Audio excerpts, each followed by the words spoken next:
in. I'm Lainey. And I'm Laura Beth.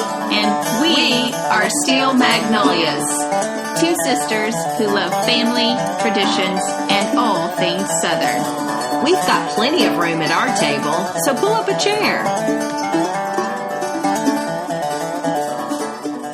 Greetings, y'all. Hi, so it's the second week of October. It sure is. But in the South, it's also known as week 7 of football season. That's right. We've just finished week 7, I guess I should say. So we had some big games that I just wanted to mention because this is such a part of culture. Big games, yes. But I think what you mean is some interesting disappointments, right? Well, yes, there was a couple of fun scores, one of which may not be mentioned in the headlines, but Tennessee had their first SEC win. So Tennessee 20, Mississippi State 10, I think was our final. Yes, so thankful for that. That was good news to our households. And then unranked South Carolina beating number 3 Georgia. I didn't watch that game, but my smile could not have been any bigger. South Carolina 20, Georgia 17. Wow. And then we had number 5 LSU beat number 7 Florida. Yeah. So we thought it would be a good matchup. Right. But LSU 42, Florida 28. That also brings a smile to my face. So, and then, in the ACC, number 2 Clemson whooped up on Florida State. That was no surprise. Alabama whooped up on Texas A&M. Yeah. Also not a surprise. That's number 1 and number 2. So, yeah. Anyhow, there you go. So fun. Quick recap of week 7. So fun. Okay, so I have to tell you a story just real quick before we get into today's topic that just, I don't know. I like to share just random thoughts on here sometimes outside of our Southern topics. So it's a glorious day. So beautiful. I drove over here. I mean, I only have a 2-mile drive to your house, but, the sun shining, convertibles are still out and about. It's just now a good time for that. Yeah, sunroofs were open. Lots of, people out walking and jogging. Uh-huh. Pretty ambitious move that I saw one lady on a bike, which bicycle riding you still need a good amount of stability, I think, to be a good especially cyclist. On the road. I mean, so this was on Murfreesboro Road. Busy. Yeah. But she was kind of dipped down into the park, so she was a little bit in more of a safe area. She had one of those, like, baby wraps. No, don't freak out yet. She had, like, a baby wrap on. Okay. There's a brand called, like, Moby baby wraps, if you know what I'm talking about. So it's, you can get it really snug. So not a baby, but a dog. In the wrap. On the front. No. And there she was, cycling down the road. I was like, I think of that seems so unsafe. Wizard of Oz. Like, I'm not a good cyclist anyway, because I just don't enjoy sitting on a seat like that. But I certainly wouldn't strap anything to me. Well, I think about how people, go to all these great lengths for safety for their animal in the car. Right. In case they're in an accident. What if you, get a flat tire, hit a bump, and you both go flying, you land on your dog. Any sort of move is going to shift the weight. That's so scary. So, anyway, I just thought I'd share that. Libby and I will not be doing that. First of all, she would wiggle too much, and we would both fall off. So, thanks to everyone that voted for Libby in the Garden and Gun competition. I don't know when we'll find the results out. Well, she got a good showing of results. She got a good showing. I could not believe there was over 17,000 entries. Oh, my gosh. Really? So, I'm pretty sure we didn't win the kennel. Well, at least we got to introduce the world to Lainey's new friend. So. And can I tell you what I found out this week? Again, never shocked, but Gunner Kennels is from Franklin, Tennessee. Are you serious? Just found this out. From Franklin? This guy... Wow. Who started it lives in Franklin. And that's the kennel that you win in that Garden and Gun competition. Which is why I entered in the first place, because we need a nice sturdy kennel, and it's like the sturdiest. So there you have it. I just can't even believe all the things that come out of this little town. Little town that's not so little anymore. Well, we have a fun topic today. We do. And if I'm not mistaken, this is listener topic, a listener recommended topic? Friend topic. Okay. This came from Margaret. I don't know if she listens very much, but she definitely is a friend, so she knows of the show. Well, she needs to listen. I know. Though she could be on here. She has so much knowledge. She's got some good Nashville history for sure. This is going to be fun. Yeah. So we are talking Southern remedies, as in home remedies. Right. We thought we would do it now because with the change of weather across the South, people are starting to get colds.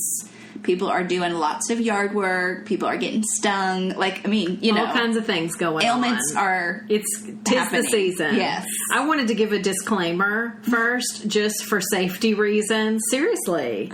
Like, we're not saying that this is going to be the end-all, be-all, fix-all for you and your family. Like, True. you've got to go to the doctor. Consult your doctor before taking on any of these remedies. Is that a good I just disclaimer? wanted to say that, yeah. Especially if you're so pregnant true. or if you're using these on a child. Yeah, I mean, y'all, we're just two people. We are not licensed professionals. right. Even as a licensed massage therapist, I'm not allowed to diagnose things, Right. so there you go. We're licensed Southerners, That's but right. beyond that, you should really check with a professional doctor. These are Appalachian folk That's remedies. right. That's right. Some of which actually make tons of sense. So Absolutely. I will say that.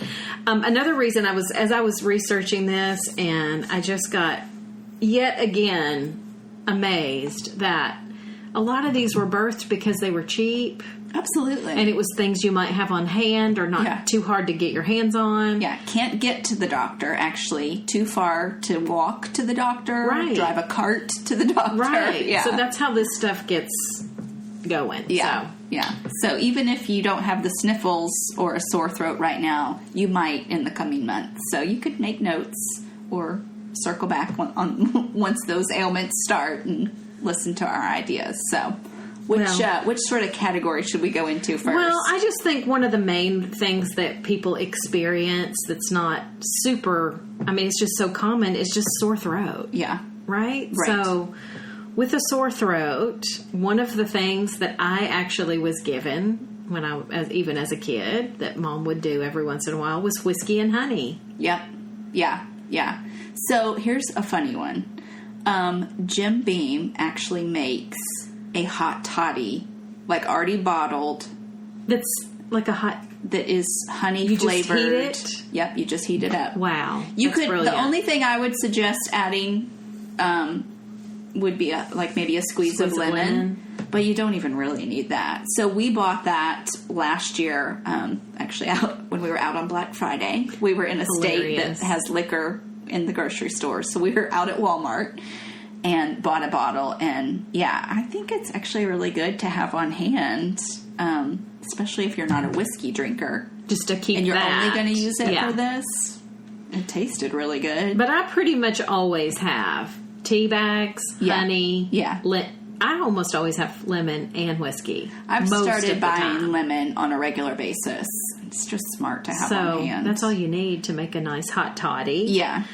Which I do frequently do if I have a sore throat. Right. Like, I am a big believer in lots of liquids when you're feeling sick. Yeah. And so brothy soups Yes. and hot drinks are so great. So good. Yeah.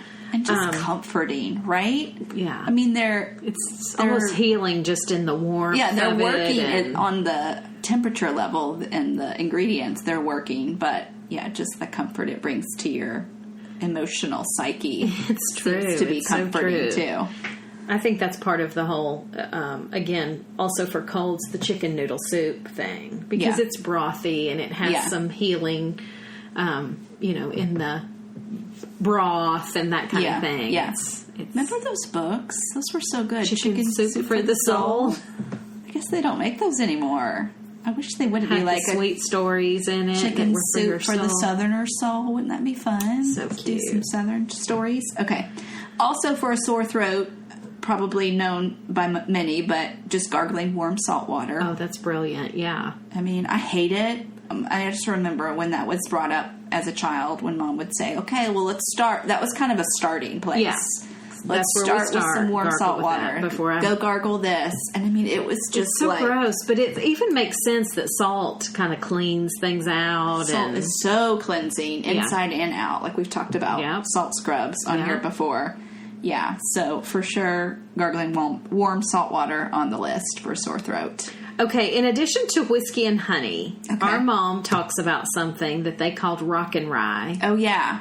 Right? So, rye whiskey with rock candy. Yeah. Now, do you remember rock candy, Larva? Yeah. Like, we would see... it was on a stick, and it was had a little ball on the end of the stick. Real coarse looking, sugary. Yeah, it looked like crystallized. Almost like quartz. Or something, right? Yeah. So, I think you can still buy it at Cracker Barrel. You can. Okay. Because I've looked, because I was going to make this. Okay. Anyhow, and I'm sure you can probably I've not looked, but I bet you could order that on Amazon as well. Oh, I'm like sure. rock candy. Anyway. It'll be here in 2 hours. Do we want it? I'm just kidding. So rock and rye, I was thinking that's similar to whiskey and honey in that it's you're sweetening this whiskey, making it even able for a child to take it or something. Maybe you got to sweeten it kind of fun. because it's still so gross and strong tasting if you're a kid. Yeah. But I started reading a little bit about rock and rye. Can I read something I found here? So apparently around the turn of the 20th century, makers of rock and rye blurred the line between remedy and refreshment. Okay. They made bottled versions of this and were able to even get away with selling it during Prohibition by making it that it was medicinal. Yeah. So I just thought that was so fascinating that was kind of a secret way to keep having some in production or something. And I got tickled because it was saying that now that's kind of a jazzed up thing that you'll see in fancy bar drinks. There's a place called the Whistler in Chicago, and they make a drink that has star anise and horehound candy with rock and rye. Okay. They call it the rock and rye. Anyway, I just thought, isn't that funny that something that was medicinal, and then they sneak away to keep it going during Prohibition, and then now it's like the chic. Yeah. Which, I mean, even like smelling medicines like a Robitussin or something today, I mean, it smells alcoholic. You can smell that strong whiff. Yeah. So that actually makes a lot of sense. So I actually printed out a recipe for a kind of fancy rock and rye that I thought would be a fun thing to make in the winter, like a fun cocktail. Oh, how cool. Okay, well, we'll share that on our socials so that people can share that little recipe, but I thought that was fun. So another thing I've heard as a remedy for sore throat is yellow root tea. I've never done that, but I can see how something like that. Anything with root, right? And Roots tea. are so good for us. Yeah, tea. That's awesome. Garlic, very, very good for a sore throat and other. It's so good for so many things. Symptoms that oftentimes start coming alongside a sore throat. Infection, so like sinus infection. So things you could do with garlic, just literally cut a clove, and this is hard to do, but put it on your tongue. I'm motioning like you're dipping snuff. You kind of hold it in the front part of your mouth, in front of your teeth. Mm-hmm. It feels spicy, I haven't never done that. So you've done that? Oh, yeah. Okay. Yeah, my husband actually does it a lot, and he just sucks on it. So that obviously gets the garlic right into your system. Right into your system, yeah. Our dad, oh, Lord, when he was growing up, his mom would tie garlic on a string around his neck. Okay. I've heard of this with onions. I was going to talk about this with onions. I don't get that, though. I almost feel like... I think it's just got it right next to your chest, which is going to draw out. Maybe, or does it just keep sick people away from you because you smell? I don't know. I think it's supposed to draw out of the chest. Okay. Like so much so he has a class picture as a schoolboy that you can see the string around in front of his collar. That's hilarious. Of the garlic that's tucked underneath his shirt. Yeah. So he went to school with being sick, I guess. So I've heard of doing this with onion. Okay. Where same thing. Yeah. In fact, I read that you need to grease your chest first. Okay. What would you grease it with? Just like any kind of oil? Crisco, okay. Or something like that. Okay. Just some kind of grease. Okay. So I guess it's kind of like a little layer. Okay. Or something. Then you put the onion on, around your neck where it's on your chest. That draws impurities out. Okay. Now, I've heard of people purifying the air like that, too, where they'll cut onion, put it in a dish, and have it in a room to draw impurities out of the air. Yeah. But then also, I read about people doing this. There's a lot of, especially in Eastern medicine, the foot has a lot of meridian points for all the organs. Yeah. So people would cut onion, put them in a sock, and sleep with it in their sock. Oh my gosh. To draw impurities. Can you imagine how bad your sheets would smell? Disgusting. That's true. Sorry, but some of this just is launder disgusting. launder all of it together, and if you're feeling better, then it's worth it. That is right? worth it, rather than weeks on end of feeling yuck. But I printed out something about this with the onions. It's saying you want to use organic onions because obviously this goes right into your system, so you don't want pesticides going in. Great point. I would probably never buy a organic onion, but I would for this. You don't want those sitting on your feet and entering your bloodstream all night. You'll just want to cut the onions into flat slices so that they can be applied to the bottom of your entire foot. So the bottom of your feet are immersed with onion while you sleep. Wow. And this article I was reading said, as you sleep, the natural healing powers of the onion will go to work through your skin, transdermal application, purifying your blood and killing bacteria and germs, as well as absorbing toxins. Wow, that's so good. So apparently in England, during plagues, they would chop up onions and leave them in the room to purify the air. Yeah.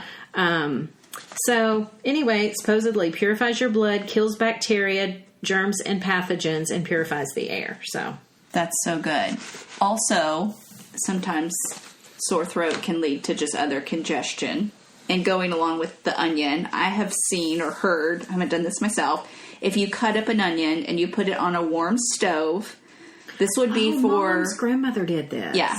This would be like for bronchitis or a really deep cough. Well, I guess any cough, but especially if you feel like it has really moved into your chest and you need to break up that congestion. So cut up an onion, put it on a warm stove, and then you take just the juice from the onion and drink that. And that would be really really strong. Difficult to swallow, there as they say. Yes, but apparently it really breaks up whatever congestion might be. It's worse than cough and phlegm for sitting weeks. In your chest. I know. Just bite the bullet and drink the onion juice. That's right.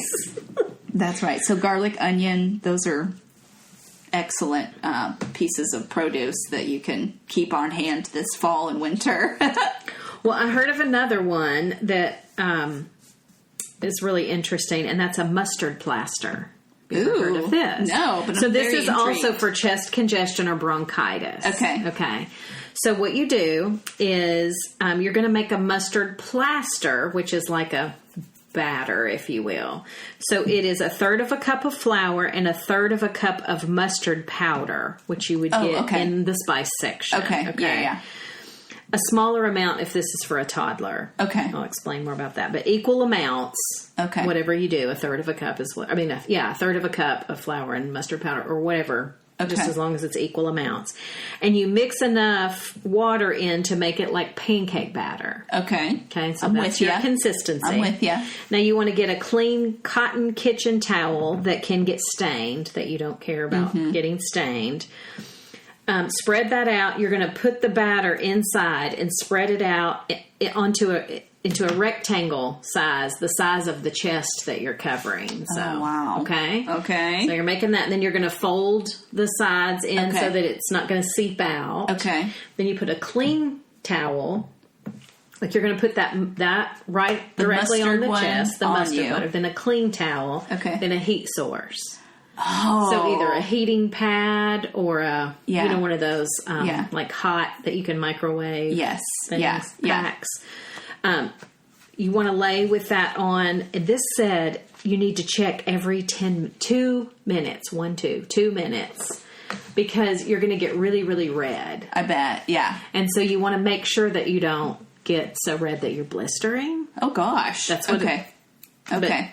And this video I was watching said you're never going to do it more than 15 to 20 minutes. Okay. Because it's really bringing the blood up. Okay. And so that's why you get so red. Wow. And you want to do this on the front and the back. Like you do the front, then after you've done the front, you're going to do the back to get all of the lungs. Yeah, because if you go to the doctor, they're listening to both. to your back. Yeah. Is that interesting? Wow. So anyway, this mustard plaster is supposed to be really good to help. And it said that you will cough a lot of phlegm after doing it. Okay. So just know that's normal. Yeah. But it will help you get over it faster. You haven't made it worse. Yeah. Well, maybe worse before better. That's right. Yeah. That's interesting. I've never heard that one before. There you go. That's brand new. Plaster. And I have to tell you, because this is so funny to me. There is a Facebook group that I am a part of. Okay. Called Appalachian Americans. Okay. And I proposed this question of what are some home remedies that you guys know of. Yeah. And I got some different ones. That's where I heard of the mustard plaster. Okay. And looked it up. Thank you, Appalachia. That's right. They have all kinds of folk remedies on there.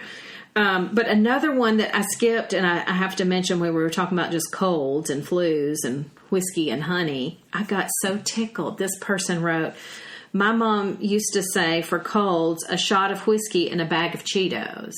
And I thought, now what in the world? But I thought, you know what I bet it was? This is just my take. Okay. I bet it was the way to get the kid to drink the whiskey. Probably. Okay. And feel like whiskey it's absorbing it fast. Yeah. Yes. Yeah. Like knowing they're going to be like, I get Cheetos, like I'll do anything. That is hilarious. That's just my 2 cents. I don't know if that's at all why. There may be some real medicinal value of Cheetos, but I seriously doubt it. I think that's to absorb and get a kid to drink whiskey. Yeah. Yeah. Anyhow. That is fun. There you go. Okay. Rock and rye, mustard plasters. Anything else, Larbeth, for colds, flus, congestion, sore throats? I don't think so. No. That's all I had for that, but I've got more. Yeah. Different things. Yeah. For fever. Yeah. I remember just wrapping up in comforters to sweat it out, like drinking fluids. Yeah. But just you want to be wrapped up so you can. Have you ever heard the saying, starve a fever, feed a cold? I've heard Mom say that. So apparently, did I say that right? I think that's the right way. Okay. So if you've got a fever, you want fluids, but not a lot don't of food. eat a lot. Yeah. Until Colds, it breaks. Yeah. If you've got a cold, it's okay to eat, I guess. So interesting. Well, so that's all I had on fever. Yeah, I don't have anything specifically on fevers, except that saying.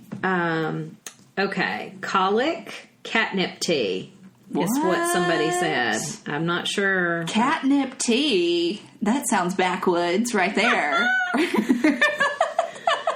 I've never had any catnip tea. I have catnip. I've gotten catnip for cats before. Now that's a funny sight, watching a cat with catnip. It's like kitty dope. It is. For real. They get roll in it and they get so excited and then they're just chill.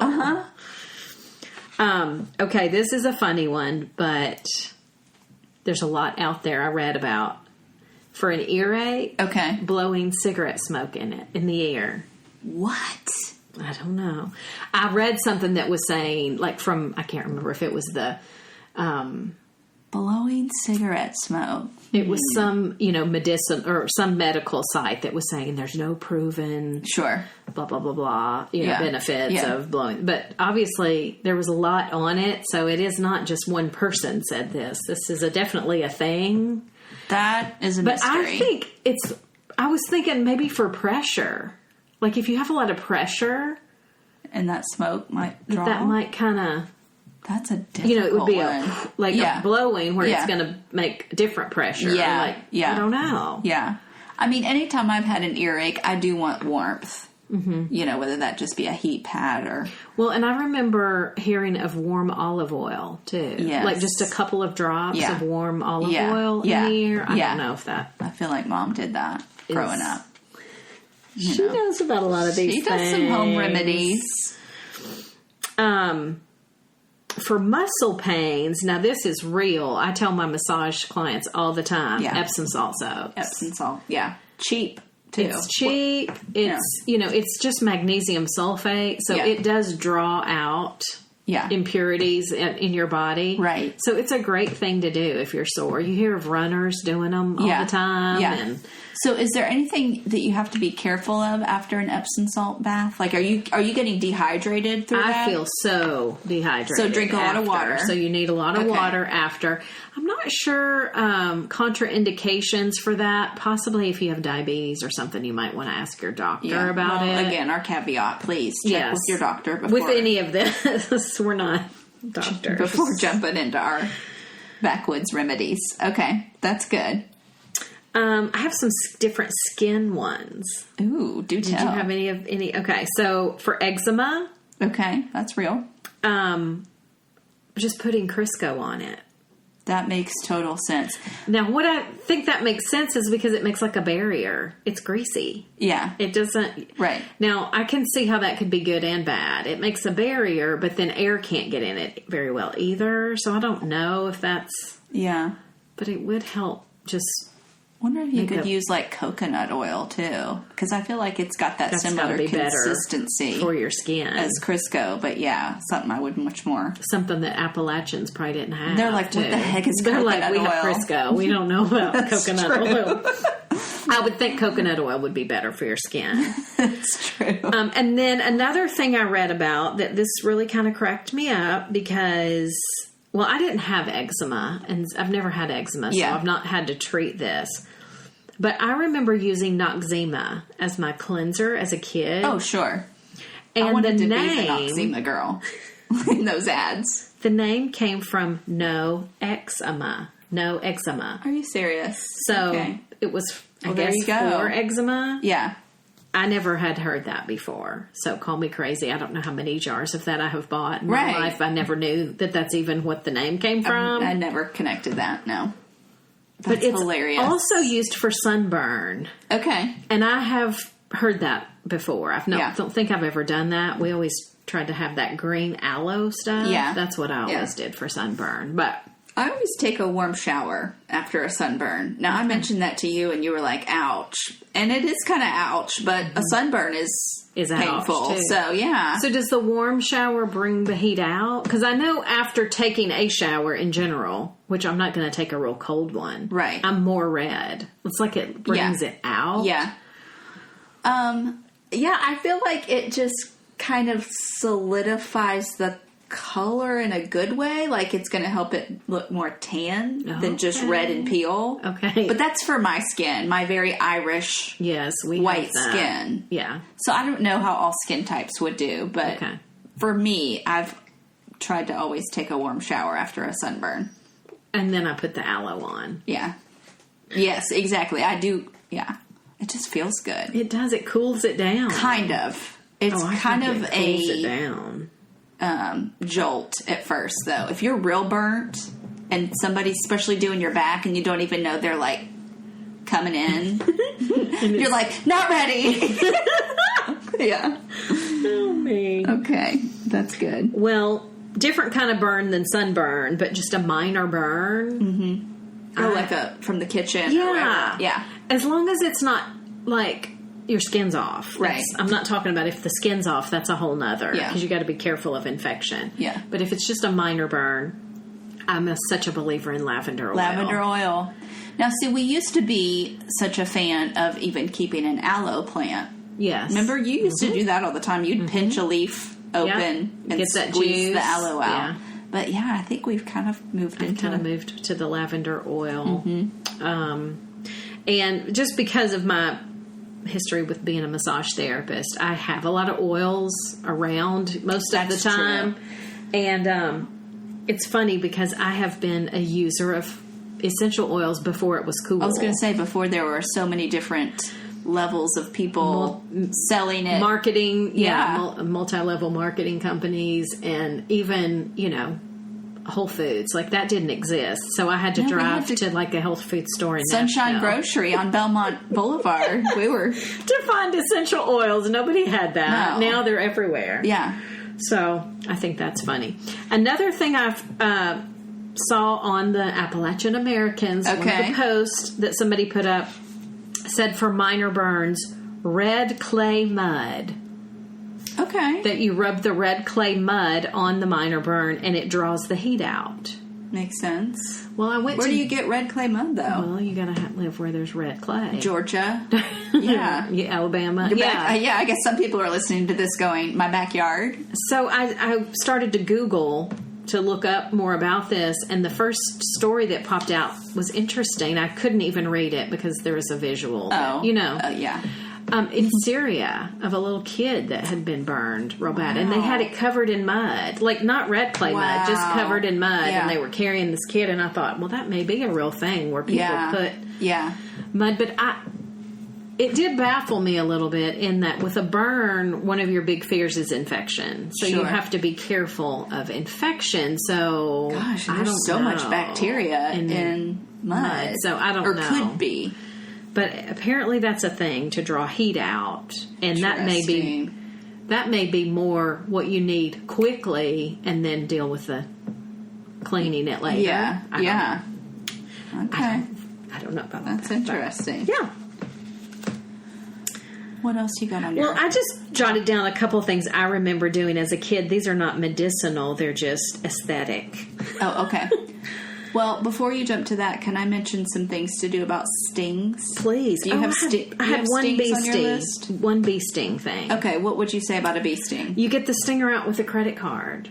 What? Like the corner of it or something? Yeah, because it's real stiff and it'll help push. Yeah, because you do want to get the stinger skin. out. If the stinger has been left in your skin, which it very well might. You'll have the reaction until you get it out. Because I've had one where I didn't realize it was still in there, and like 2 days later, I'm like, why is this not getting better? Oh, the stinger's still in. Gosh, that's so painful. So, yeah, that's just something you can use that's stiff. It will go into your skin, but help push the stinger out. Also, wet tobacco. Oh, my gosh, I think I've heard of this. Yeah, so that would work on probably a wasp sting, but I don't know if it applies to bees and you want the juicy. Like, you can even, it's the juicy of it. I mean, Mom said, of course Mom said this. Like taking dry tobacco and just spitting on it works. Okay. But it's got to be wet. Okay. So it's not necessarily the saliva. Like, just get it wet. Okay. But yeah, definitely wet tobacco.